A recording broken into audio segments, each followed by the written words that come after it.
We've got some week one overreactions, or are they just reactions? Next on this week's episode of Michigan Podcast. But there's going to be one team that's going to play solely as a team. No man is more important than the team. No coach is more important than the team. The team, the team, the team. Looks deep for Anthony Clark. Waits for it. Yes, caught. They said you can't be Ohio State. Now what? Brady gets terrific. Throws it, and a touchdown, Knight again. Schultz just before Brazil got him, and a leaping interception by Woodson. Harbaugh back to throw over the middle. Caught by Collier at the 5 on his feet. Touchdown, Michigan. On its way. It's good. He's 5'7", 179 pounds, a junior at Michigan. But Jamie Morris packs a wallop, and he delivers for Bo Schembechler. And here's your first play. Pressure coming. Sack. It is Glenn Steele, number 81, who fought his way through the traffic. Option. And Robinson calls his own number, and he's going to score.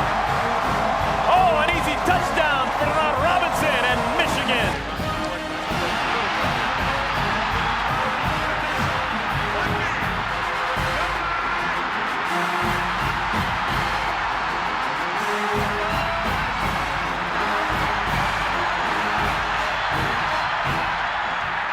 We're going to win it. We're going to win the championship again because we're going to play as a team. And when we play as a team and the old season is over, you and I know it's going to be Michigan again. Michigan.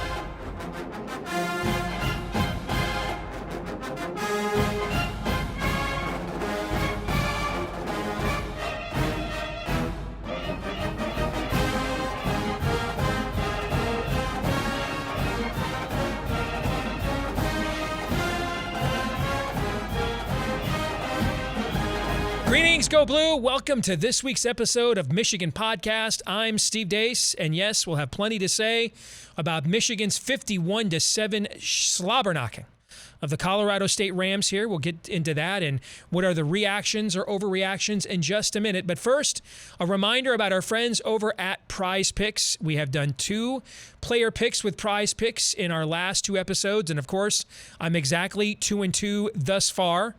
This week, I know I've got a guaranteed win because one of my picks with Prize Picks is their promotion. Tom Brady just has to throw for basically nothing. What is it, like more than 1 yard? If he throws for at least 1 yard, that's a W. That's part of their opening week in the NFL promotion at Prize Picks. So I'm in. I'll take the easy W. Tom Brady over 1 yard passing. I also like Jameis Winston over 225 yards passing against the Atlanta Falcons. I'm going to go with that one as well as my second pick this week with Prize Picks. Prize Picks is the easy way to play daily fantasy. Just pick 2 to 5 players and an over-under on their projections, and you can win up to 10 times your bet on any entry. It's just you versus the projected numbers. Prize Picks has a ton of stats to choose from, including with football, touchdowns, yards, catches, and more. Prize Picks, an award-winning, easy-to-use mobile app, both available on the Apple Store and the Google Play Store today. All right? Download the Prize Picks app today at the App Store or Google Play. Use the promo code Michigan.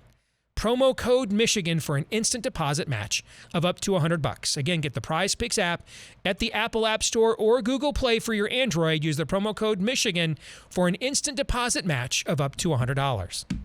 And now, are these overreactions or are they just reactions? We've got 5 hot takes because that's what we do in week 1. We get no preseason. We wait 9 months for games. And so it's impossible to not just completely overreact to everything you see in week 1. But let's see if we are completely overreacting or if we are just reacting with number 1. J.J. McCarthy should be the starting quarterback.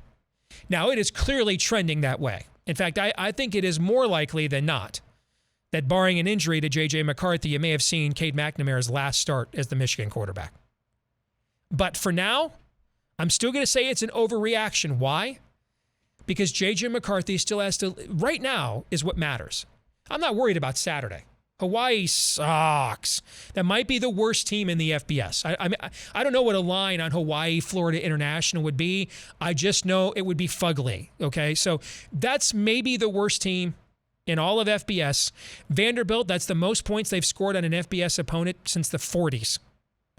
Western Kentucky, who barely beat an FCS team last week, put up a 50-some-odd burger. Hawaii is dreadful. I'm not worried about what JJ is going to do Saturday night. Neither are the coaches. What they're watching is what's going on today, tomorrow, this week. Can he lead a team? Can he prepare like a starting quarterback? It is one thing to come in and just utilize your incredible and impressive God-given ability for which he has multitudes. But now, are you an athlete or a prospect playing quarterback, or are you a quarterback prospect? And that's what this week is about. Can JJ lead the team? Can he handle his business? Is he ready to step in? If he is, then this thing's over because he's got every other advantage on Cade McNamara. But we don't know that, and that's what's being watched this week. And that's why I'm going to say, at least for now, even though it's clearly trending this way, it's still a bit of an overreaction. Number 2, however, at the very least, JJ should at least be the red zone quarterback. I think that's a reaction. I agree with this. I mean, when you look at the tight windows in the red zone, when you look at the numbers in the run game that he provides, especially if we're not going to have a Hassan Haskins carrying, 3 guys for 3 yards every time he touches the ball like he did the last couple of years, this absolutely matters. People forget one of the reasons why Jake Moody won the Groza Award last year. It's not just that he's a hell of a kicker. He got a lot of shots because Michigan's red zone offense converting into touchdowns until late in the year was not that great. And a lot of that is because can Cade throw into tight windows? Not really. Is Cade a running threat? Not really at all. So at the very least, this is something that JJ should probably be doing anyway. But if things trend the way they are looking, he'll be the starting quarterback by the time we talk to you again next week. Number 3. The defense will be even better than last season. I'm going to say actually reaction. And it's not so much because of how great they looked against Colorado State. 59 new players, a quarterback that had only thrown 2 balls ever, new coaching staff. It's the depth and the speed, and that I think there's a bit of an urban legend about last year's defense. Last year's defense was very good. But 2 players had 25 sacks. The rest of the team had 8. Last year's defense was in transition from the abomination of Don Brown's last year. And so Mike McDonald, because he's brilliant, crafted a defensive scheme initially to be built around Daxton Hill and Aiden Hutchinson. And then David Ojabo just kept getting so much single coverage because of Aiden that it became those 3 guys. But it was really those 3 guys were the constants. And they kind of, schemed it up for the other 8 guys on the defensive side of the ball in the middle of this transition year. This year, there aren't those other 8 guys this time. This year, this looks like now a Michigan defense where there is depth and speed and athleticism everywhere you look. I don't think there will necessarily be even an Ojabo or Dax Hill level star. I'm not even compare somebody to Aiden. You're talking about arguably the greatest defensive player not named Charles Woodson in Michigan football history. So I'm not even going to go there. But I don't even know you'll have an Ojabo or a Dax Hill. But remember when I predicted they'd have more sacks this year than last? If we might have 6 or 7 guys that get 4 to 6 sacks, you can already see that happening. You're talking about this game they just played last week would have been one of the best defensive efforts of last year statistically. So I do think the defense will be better than it was last year. It may not be as star-studded, but I think it will be better. Recall, Michigan was only 32nd in the nation in sacks last year. They're good at that's tied for the lowest mark in the Harbaugh era. They're going to be higher than that, much higher than that this year. Number 4. We missed Hassan Haskins' power running, especially in the red zone. For now, I'm going to say this is a reaction. Why am I going to say for now it's a reaction? Because I think if JJ's your quarterback, this gets alleviated. Because if you're going to run 10 on 11, which is what you're doing with Cade McNamara in the game, they've got 11 guys, you've got 10, you're 1 man down. If you're going to do that, then the ability for a guy to get so many yards after contact, and the last few years in college football, the only player that got more yards after contact than Hassan Haskins was Najee Harris. He's a first-round pick at running back, so that's a pretty good peer group. The other way around that is to do what most college teams do nowadays, and that's the quarterback's a running threat. And so now you've got even up. Now they can't crash the edges. They have to account for the quarterback in the run game, which gives you better odds when you're blocking tackle to tackle. And I think that's going to ultimately be Michigan's solution. So I think a few weeks from now, this will be an overreaction, but for now, it is a reaction. And then finally, hey, none of this matters. Throw it all out. Shouldn't even played the game. No point even watching it. They were just playing Colorado State. That's an overreaction. Hey, man, I wouldn't go printing tickets to the playoff because you beat Colorado State 51-7. Okay, let's not do that.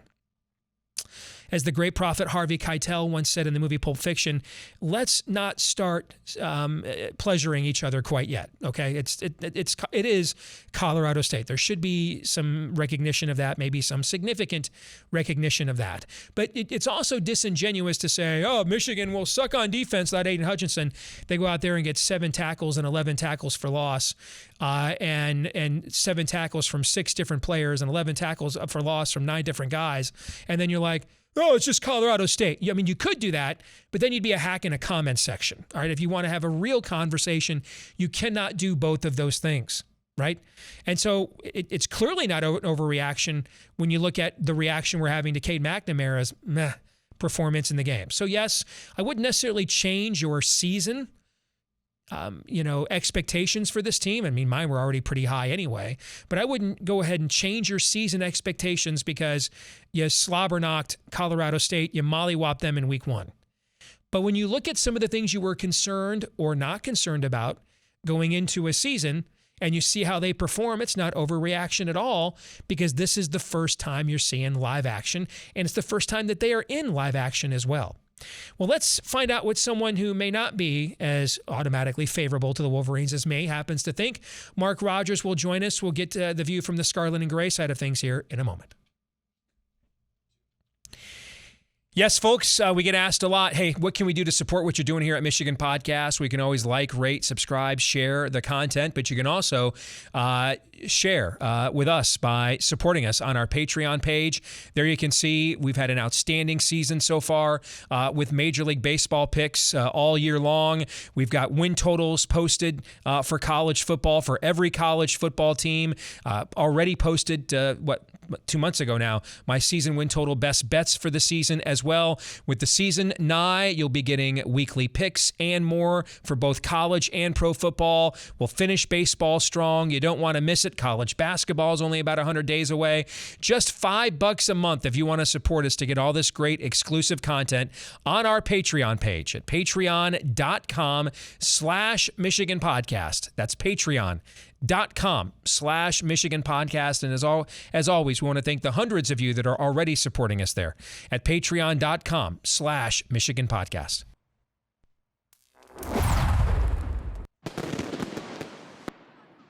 Well, as promised, let's get the view from the other side of the Scarlet and Gray side of the fence from our good friend, Mark Rogers. And again, if you're not watching, you're missing out. He's got a fantastic college football channel year-round right here on YouTube, the voice of college football. He's got correspondents and stringers on virtually every major college program around the country, but in his heart of hearts, he bleeds scarlet and gray. So, Mark, it's good to have you back. And before we get your thoughts on the Michigan game, I thought we'd be remiss if we didn't get your thoughts on your Ohio State Buckeyes. It was the showcase game of week 1. Ohio State won by double digits in a game against a Notre Dame team that I think was rated too highly at number 5, but also is not necessarily, worthy in my view of being a 17-point underdog, as we talked about last week. And I thought from a tenaciousness standpoint that Notre Dame played like a proud program that had been told for 8 months, you suck and don't deserve to be on the same field. And then at times, Ohio State played like they read the same press clippings. But I do give the Buckeyes a lot of credit in that Ryan Day swallowed his pride. At halftime, I could not believe Travion Henderson had 5 carries at halftime. I'm like, it just made no sense to me. And he decided to go ahead and beat Notre Dame at its own game. Now, I would have ran Travion Henderson more, but you ran the power back more against Notre Dame's soft fronts where they're playing so much you got 'em zone defense, keep everybody in front of us. And it's not the way that Ryan Day has shown he's willing to win games at Ohio State, but he showed that he was willing to win a big game this way. And if you're a Buckeye fan, maybe you wanted more of a video game outcome, but it is an outcome that may pay dividends for you as the year goes on. What are your thoughts? Well, I think it's in some ways a more impressive outcome and a more impressive performance for Ohio State this way. And even if it's not more impressive than the typical video game numbers, it's more meaningful. I'll say it that way. Maybe Brian Day learned something at the Big House last November watching Hassan Haskins and that offensive line just lean on his defense because, like you say, they were basically challenged without their best wide receiver, with Notre Dame's defensive scheme and concept, the two high safeties, and a near umbrella type coverage to say we need to be really patient in the passing game. Our 220 yards passing is going to be sufficient because our defense is playing well and really stepped up in the second half is when the defense took over. It showed some leaks in the first half, but really tightened up in the second half. I find this a more meaningful result for Ohio State in the way it was able to win the game rather than Purdue, Michigan State last year when they put up 28 like before you could blink, and therefore the defensive performance is kind of null and void. You don't even know what to take from that because they're playing out in front by so much early that you can't really take anything from the defensive performance. The defense needed to win this game. More than support the offense, the defense needed to win this game. And I actually liked the concept of, again, in a comparative way, likening it to Hassan Haskins, and I didn't expect that to come out of my mouth, but it just automatically did when you posed the question. Mayan Williams being more power back, and he's got the nickname bowling ball, but he's more than just that. And I think it's going to be interesting for Ohio State, not just the run-pass ratio and how the passing game's utilized going forward, because defenses and other teams have their blueprint laid out for them, but also how they utilize these two running backs. That's going to be more maybe in the 55-45 range than I anticipated and most anticipated because Travion Henderson is the star. But it might be a lot more Mayan Williams in these type of games, i.e. Penn State's coming, and of course Michigan. One more question on the Buckeye front, and it's kind of a two-parter, I guess.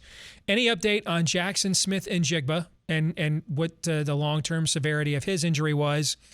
And were you a little concerned that without him in the game, there's this notion that, and I mean, I bought into it too, Ohio State was going to lose 2 top 15 picks at wide receiver and not skip a beat because of what happened in the Rose Bowl.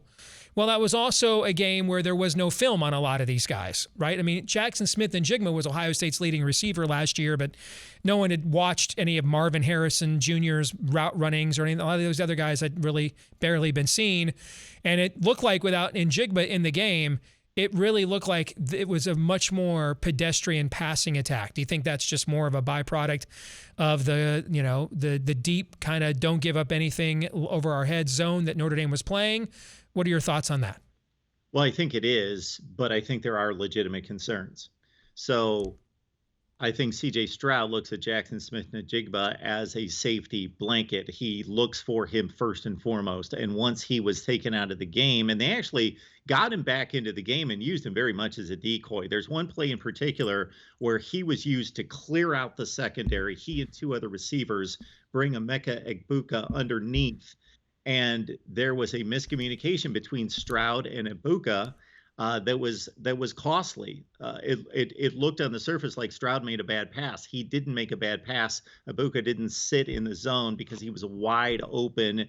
The play worked perfectly. There was miscommunication that really I don't understand, because while we're talking about guys that have not piled up those kind of numbers, they've been in the program now for 2 to 3 years, talking about Julian Fleming, Marvin Harrison, as you mentioned, Egbuka, and others. So their chemistry with Stroud should be better, I would think, with all the reps that they go through. But there was a definite concern. Yes, it was Notre Dame's defensive scheme, but also concern that Stroud's a little too locked in on JSN, and he's going to have some issues with guys that are super, super talented, but maybe still need to learn the nuances, plus also make difficult catches in traffic that they haven't made on a regular basis. What about his injury? What are you hearing on that front?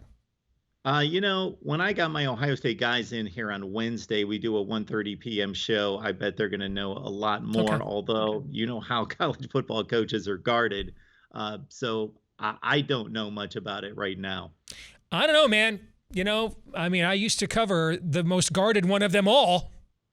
And now suddenly we're, holding open position tryouts. He's giving his scouting report on players in public. He's running down depth charts. And this is, it's not a Jim Harbaugh that we are accustomed to seeing. So let's switch gears and go ahead and talk about the Wolverines. I laid out 5 takes from the season opener against Colorado State, and we asked the question, which I answered for myself, are these reactions or overreactions? I'm going to go through the same 5 with you and get your take. All right. So number 1, J.J. McCarthy should be the starting quarterback. Reaction or overreaction? We have overanalyzed this forever. I maybe gotten to the point where I just want this to blow up in Harbaugh's face and this to become a Cardell Jones, J.T. Barrett debacle, and hope that what a debacle that was. Ohio State went 12-1, finished in the top 5, and only lost a game because Urban Meyer forgot to give the damn ball to Ezekiel Elliott in a driving rainstorm for 2 hours. I hope we have that debacle. In fact, I'm freaking praying for it. I'll take that debacle right now. You guys beat the shit out of us in that season too, as I recall. So yes, I will take your debacle and see you and raise you and accept it. Yes, bring me your debacles, please. Yes. There was a lot of ugly, 20-13 wins over Northern Illinois in that season. It was a debacle on its own level. Yes, when they got focused at the end of the season, they were still a reckon to be dealt with. But if we take this performance just on its own, Cade McNamara did not look like a great quarterback, but we know who he is. I'm not going to overreact to missing some throws. He had a lot of throws in this game in which I couldn't quite determine, did he miss that throw, or was he kind of like half throwing it out of bounds and half determining, well, if I give my guy this 1% chance of, I couldn't quite weigh whether he was being ultra conservative or he was just trying to give his guys some level of chance to catch the ball, because there were a lot of those throwaways for him. He made one really bad look in the red zone that should have been picked off. It was initially called an interception. He missed the guy by a mile. But I'm not too concerned with Cade McNamara. I just can't imagine that these games are really going to tell Jim Harbaugh much about these quarterbacks that he doesn't already know. J.J. McCarthy has a more talent, higher ceiling, all those sorts of things. Can he run the offense? We get a look at it this week. I'm going to be interested to see whether they give McNamara the reps that they gave McCarthy. He's not the change-up guy. We've talked about this many times, that if he loses the job, he's not. Mm-hmm. He's simply a backup quarterback. Mm-hmm. He's not the guy JJ is to come in and give the defense a different look and a different skill set. So are they going to give Cade the reps that they gave JJ going 4 for 4 this week that they gave JJ in week 1?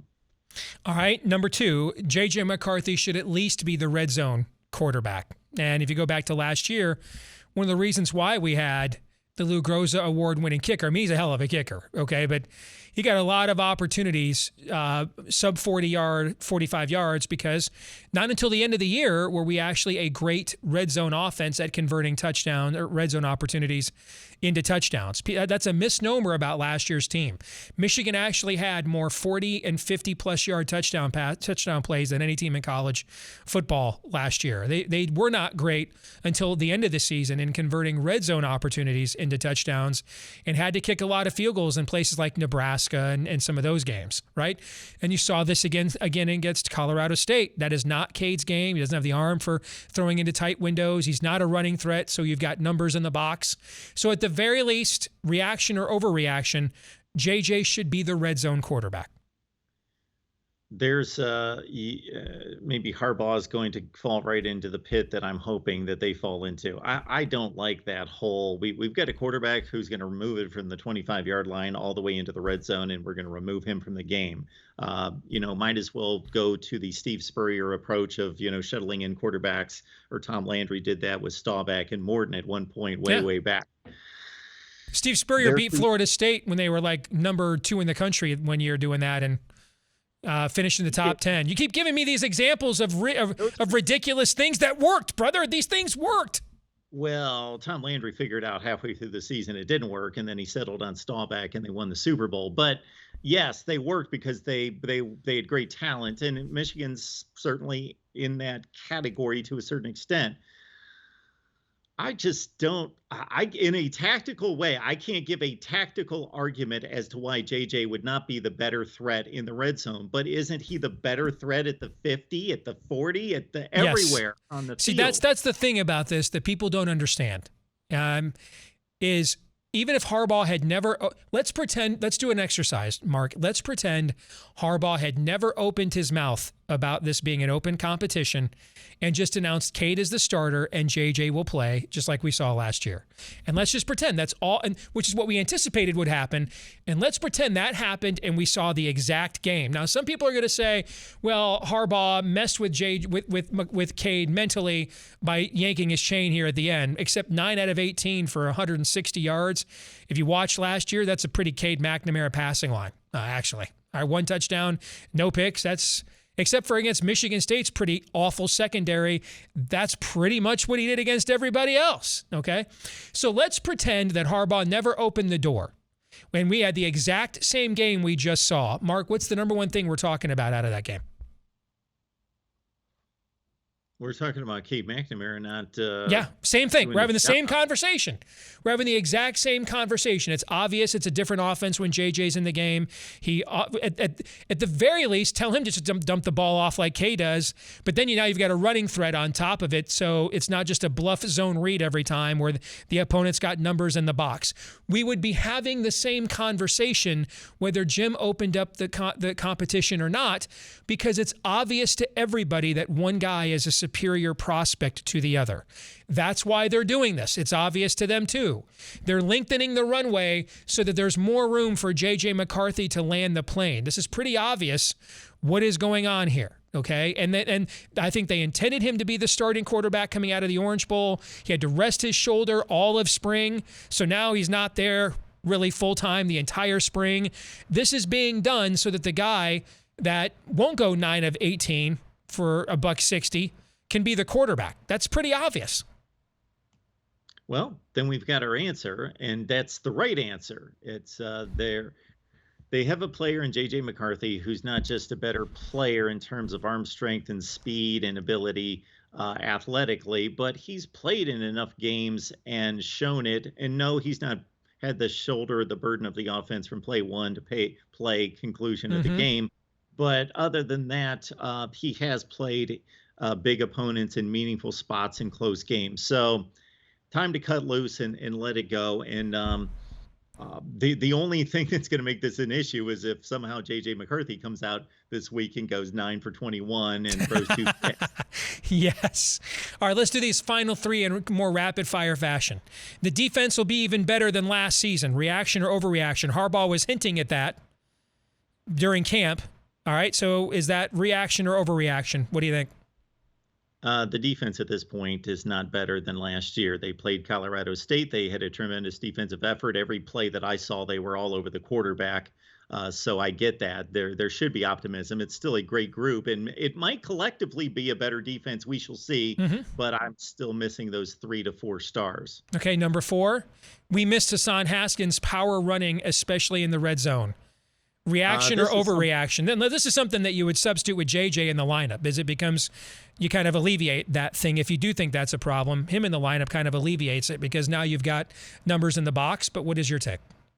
Well, this is kind of the football that's not real sexy, that people don't talk about, that fans don't focus on, but could be key against better teams, better defenses there. And Hassan Haskins has been missed, will be missed, doesn't seem to be completely replaced by either one of those 2 players, but it is it's a small portion of the offense in the red zone, running game, 1 yard, 2 yards, but it could be crucial at some point in the season. By the way, from 2018 to 2021, the 2 running backs in college football that gained the most yards after contact, Najee Harris is number 1, Hassan Haskins is number 2. So there you go. Finally, none of this matters at all because it was only Colorado State. Reaction or overreaction? That is generally reaction. However, even Colorado State has pockets of players that will move on to the NFL. Well, they've got one or two guys on the roster move on to the NFL, or one or two per class that will play in the NFL at some point. And they got a collection of players that in pockets you can identify as, okay, these are matchups that we're not hitting on because Colorado State has capable players that can match Michigan, but there's only a handful of them. So it's generally reaction, makes sense. We need to see Michigan play a team that's in the top 50 in the nation. Good stuff, my friend. We'll talk to you again soon. All right, take care. Thanks, Steve. You bet. Appreciate it. This week's Twitter poll results. What is your biggest Week 1 overreaction to Michigan's 51-7 win over Colorado State? A majority of you, 52.4% of you, saying JJ should be the starting quarterback. I think you're likely about to get your wish. 25% of you saying the defense will be even better. 22.7% of you saying, I think we are going to miss Hassan Haskins' power running, at least in the red zone. So that's what you guys think. And that brings us to our feedback of the week. At Gringo Domi, because I won't even attempt to pronounce his actual screen name. Bro, you have been crazy spot on. Glad I follow your channel here on YouTube. Keep it 100. Thank you. Why is he bringing this up? Because he remembered when I predicted on here many moons ago that Michigan would end up with more sacks in 2022 than it had with Aiden Hutchinson in 2021. Well, Michigan had 33 sacks last year. It had 7 last week. So it had more than 1/5 of its entire season total in just last week's game alone. So yeah, that prediction is going to turn out to be accurate. So thank you for giving us props. I always appreciate that because you know me, I suffer from low self-esteem. That'll do it for this week's episode of Michigan Podcast. Don't forget to like, rate, subscribe, share, whichever applies to however you watch, like right here on YouTube, or listen, like on iTunes or Stitcher. Help us to find more Michigan fans just like you, and keep those 5-star reviews coming as well. You can also follow us on Twitter in between episodes at Michigan Podcast. Until the next time, I'm Steve Deace. Go Blue.